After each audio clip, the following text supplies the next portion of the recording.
अस्सलाम वालेकुम। सुप्रभात बच्चों, आशा करती हूँ आप सब कुशल मंगल होंगे। बच्चों, पिछली क्लास में हम लोगों ने पाठ 7 कुएं का पानी पढ़ा था। बच्चों, हम लोगों ने सारे बच्चों से ये रीडिंग करवाया था और समझाया था। हम लोगों को आज जानना है कि इस पाठ से हम लोगों को आखिर क्या शिक्षा मिलती है।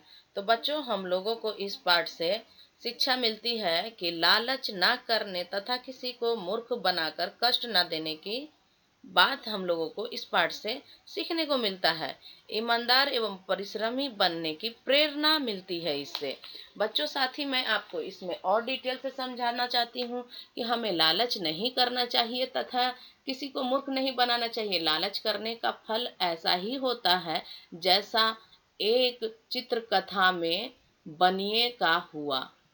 मतलब इस चित्र कथा में बनिए का हुआ। आप सोचिए, जिसे मूर्ख बनाया जाता है उसे कितनी हानि होती है और कितना दुख होता है। अब बताइए, क्या किसी को मूर्ख बनाकर यह या दुख देकर आपको अच्छा लगेगा?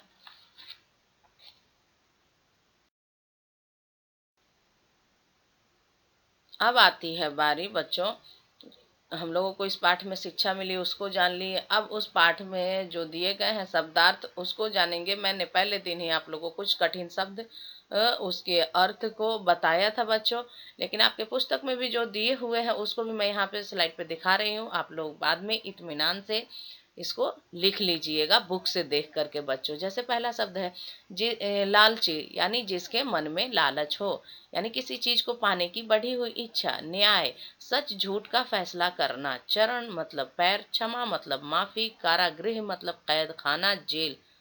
प्रतिदिन, रोज, हर दिन। बनिया, व्यापार करने वाली एक चीज जाति होती है। और किराया मतलब होता है दूसरे की चीज काम में लाने के बदले दिए जाने वाले रुपए, पैसे। हक्का बक्का रह जाना मतलब हैरान होना। ये बच्चों आप लोग अपनी कॉपी में बाद में अच्छी तरह से लिख लीजिएगा। उसके बाद आता है शब्दार्थ के बाद पारिभाषिक शब्द बच्चों। पानी, यानी सिनोनिम्स है ये। पानी का सिनोनिम्स क्या होगा बच्चों? जैसे पानी का है जल, नीर, वारी। राजा का नृप, भूप, भूपति। चरण का पैर, पांव, पग। कारागृह का कारागार, कैदखाना, बंदी गृह। अब आता विलोम शब्द यानी अपोजिट वर्ड। शहर का गांव, मालिक का नौकर, दुखी, सुखी, न्याय, अन्याय, चालाकी, बेवकूफ़ी, मन, तन, शरीर। ये है बच्चों, ये आपका शब्दार्थ पारिभाषिक विलोम होमवर्क है। अच्छे से इसको इत्मीनान से आप लोग अपनी पुस्तक से देख देख के कर लीजिएगा।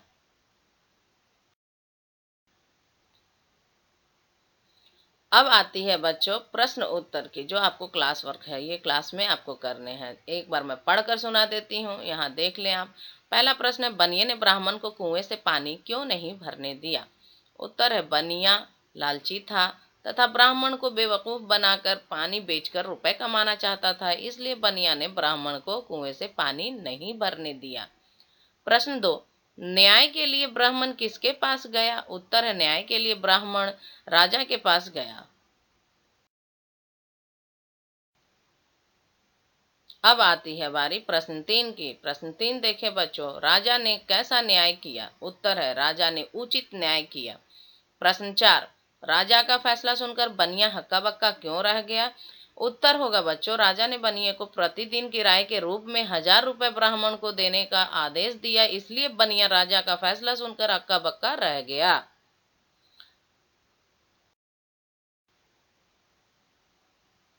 बच्चों, आशा करती हूँ कि आप सबको यह पाठ अच्छी तरह से समझ में आया होगा। आप लोग अपने कॉपी में, नोटबुक में इसको धीरे धीरे अच्छी राइटिंग में लिखने का प्रयास करें और ज़्यादा से ज़्यादा रीडिंग करने का प्रयास करें बच्चों।